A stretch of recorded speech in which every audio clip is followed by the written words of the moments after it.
Hello everyone, in this video I'll be showing you a powerful Act 3 build for Verso in Clair Obscur Expedition 33. Now Verso is great at setting up Mark for Maelle, as she's going to be the major damage dealer of our team, but the nice thing about Verso is he's got a weapon that lets him act again, so this benefits from any type of Picto that's going to give him bonuses on his main attack. And you can see here we already got back to 9 action points just from a simple attack there, and we can continually keep our action points high using this build. Now there's a few different powerful skills that we can use, Endbringer being one of them. I'll be covering all the best skills in this video, but a good solid damage option is your Strike Storm skill here. So you have to do this button mash really quickly or else you miss it, but it's going to put you in your S tier perfection pretty quickly.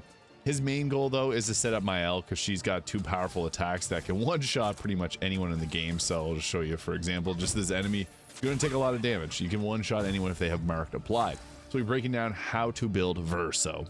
As for Verso's best weapon, I believe the dualiso is going to be the best one, so I recommend maxing this out as soon as possible. This allows you to play again after a base attack, 50% increased base attack damage, and base attack will give you 4 perfection. This can power up your more damaging attacks, but he does play best as somewhat of a support class. What you can do though is you can do all your shot attacks, use the dualiso attack to buff yourself up, and then in your next turn you can use like a revive tinct or a heal or really do anything. That's the beauty of playing Verso. He also works well with high health points. So as for the stats here, the dualiso weapon gives us so that we're going to be scaling our attributes off of not only our vitality but our defense. So I'd recommend maxing your vitality. You can see there it gives us a pretty good amount, but it's going to bump up our attack power quite a bit. And also bumping up our defense to max is good too. This gives you the most survivability. You also get a bit of critical hit rate there. And for the rest of the points, there's a few ways we can go about this. I don't have fully maxed out level yet, but for the most part, if you want to be focusing a bit on damage is not a bad stat. I think that agility works well though, because you can get him to move again. And this will allow you to play more often, and you can set up Maelle a little bit better. And then luck is also a good stat, but there is Pictos that can allow us to basically get a 100% critical hit rate if we want. So this is good because it'll buff up your speed as well, but I think that it's best to go with something like an agility score like that, as he's really best at doing a lot of actions really quickly. So what this will end up looking like in terms of his skills, I like to go with the absolute 0. If you ever run out of, you can swap this off at any point, but I find that Strike Storm works best. Marking shot is also nice. If you need to guarantee a mark, this is the way to do it, because it will apply a mark. Perfect break is extremely powerful because this can allow you to break, although you can break on your main attack as well. This is really useful, and it'll also give you rank S if you break a target with it. Ascending Assault is not that good. I've played around with it. I actually tested it for this video, and you can use this a bunch of times on an enemy. You do scale up in damage, but it's not worth doing, I'll be honest, even on longer fights. The Endbringer, however, is our best skill here. So this does extreme physical damage, 6 hits, and can reapply stun. Where that becomes really useful is if you got someone stunned, you just give them another stun. It's like getting 2 stuns. It's extremely, extremely powerful. Now, another thing that works well is the Steeled Strike here. This would actually work better if you're using a different weapon, but it does, after 1 turn, extreme single target damage, 13 hits. It hits like a truck. It also does increased damage around rank S. So this is your best ability, and it does interrupt if you take any damage while using it. So this is best if you got an extra turn right afterwards. You can use this, and then you go on your next turn and do your massive amounts of damage. It is a bit tricky to use, so I do not always recommend using it. Sometimes it's best just to use him to set up strike on or marked on targets, and then use an item or something to give Maelle more action points, as she's the real big damage dealer of the team. Priority for Pictos, I would recommend taking anything that's going to give you health. I like later on in the game the energizing parry, +1 action points on successful parry, but it also gives you 6,000 health. Second chance, revive with 100% health once per battle.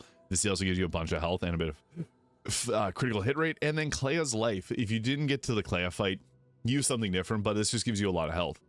The accelerating shot is another good one, which will give you health points and defense. I'll be getting into Luminas in just a moment, but really for him, I found anything with health and defense is going to be best.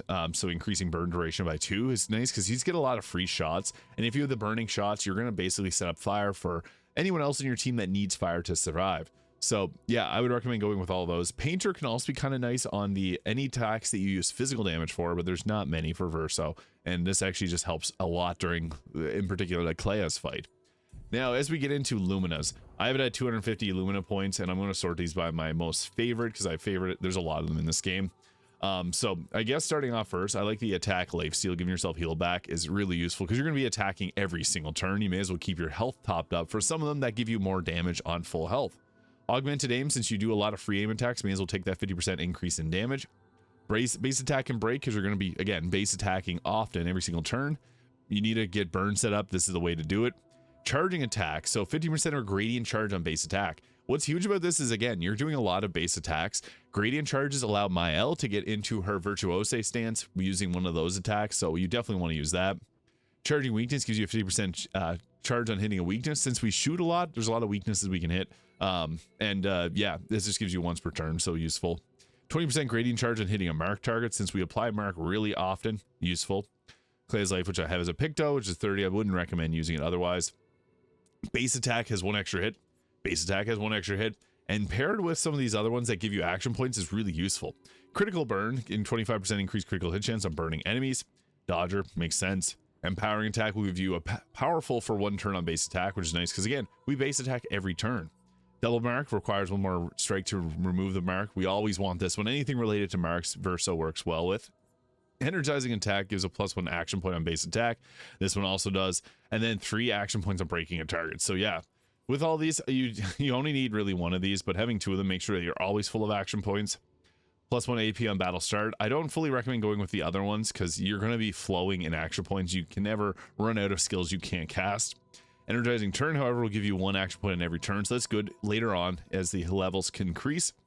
First strike, play first. This is your personal preference. Just put it on and show off the build. Full strength will give you 25% increase damage on full health. That's why attack life heal is so good, because you can give yourself that 25% increase in damage just by doing a mace attack. Gradient break will give us 50% of a charge on breaking a target, which perfect break, we're going to be doing that kind of often. Marking break will apply a mark on our breaks, which, again, we want to break as much as possible for Maelle to do a ton of damage. Marking shots, essential for this build. You need to be able to apply mark. Painted power, obviously you need this in Act 3. Quick break, you can play again on breaking a target, so you could also set up your marks that way. You don't have to use that, but it's nice if you end up breaking a target. Stay marked, 50% chance to apply mark when attacking a marked target. Actually, I just want to make a note here. The powerful attack that we got, Endbringer, here can actually, whenever we go again, can keep them in their stun. So it's super useful to use this. I also like the rewarding mark, +2 action points for damaging a marked target once per turn. Really useful. 50% chance to apply mark when attacking a marked target. Also a very useful one. Anything related to mark we want. And versatile, after a base aim hit, free base attack damage is increased by 50%. So we're going to be shooting and base attacking every turn. Anything that buffs those up will be useful. There are some other ones that could work well. Like I even have break shot, 50% increase damage with your base attacks, because with that we're going to be doing our free aim shots often. So this is a really nice one to have. Energizing shots as well, 20% chance to gain 1 action point on free aim shot, which crazy. You can just do the machine gun build, as you might have heard. This will give you extra action points. And then if you also fight the dragon, this can increase the amount of action points you gain for your shots, so you basically shoot for forever. And energizing parry, +1 action points on successful parry. So that's from our Picto. Really useful to have. So that's what we're going to roll with for our Luminas there. I found that works best for making everything in combat work better. So I'll show you what it ends up looking like when we get to actual combat. So on Verso's turn, he wants to set up marked on as many enemies as possible. If you can hit an enemy in its weak spot, that gives you action points back. So we want to do that as well. Sometimes it's just best to spread out your marks. So we got a mark off on Goblu there. So we're going to be focusing on attacking other targets, because with this, it's going to give Maelle a chance to do a massive amount of damage with some of her other attacks. And then we got our action points back, so we can go ahead with one of our more powerful attacks like Perfect Break. If you see that one of the bosses is about to break, you can go ahead with this, because it's a nice option to just get a break off on a target like that. So that also marks them and gives them the stun. So that's really useful. You want to be doing that as much as possible, since it's super effective to be able to stop the target from taking or being able to act and get that mark off on the target as well. With Verso is obviously there to set up Maelle. Stendhal being her best attack, but also Momentum Strike can do a ton of damage as well. I should have probably used Floret Fury, but you can see there's 700,000 damage. Pretty good numbers. And then you want to set Lune up to be able to do her Elemental Genesis, because that's going to be one of her most damaging attacks. And if you have Mark to set up on other targets, like you can see there, that's just good for taking the enemies out. So yeah, that's quite a powerful combination there for Verso. But yeah, Verso is extremely powerful as a support tank style character to set up damage for Maelle. Let me know your thoughts in the comments. Hit the subscribe button below if you enjoyed this video, and I'll see you all in the next video.